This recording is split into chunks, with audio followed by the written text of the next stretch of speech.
Thank you, Mr. Chairman. Welcome, Mr. Chairman. We have spent a lot of time in Congress talking about the $700 billion TARP bailout, which I voted against as it happens.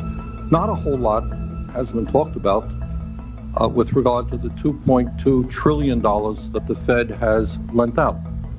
Now, I find it absolutely extraordinary that I wrote you a letter and I said, hey, who'd you lend the money to? What were the terms of those loans? How can my constituents in Vermont get some of that money? Who makes the decisions? You guys sit around in a room, do you make it? Are there conflicts of interest? So my question to you is, will you tell the American people to whom you lent $2.2 trillion of their dollars? Will you tell us who got that money and what the terms are of those agreements? Who got the money?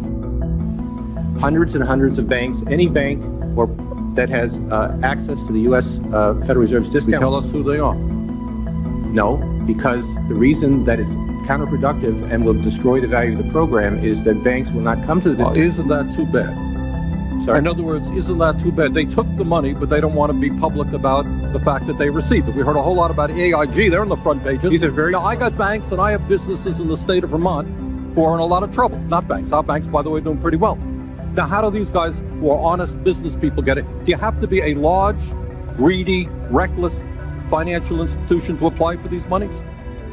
Let me just say this, Mr. Chairman. I have a hard time understanding how you have put $2.2 trillion at risk without making those names available, those institutions public.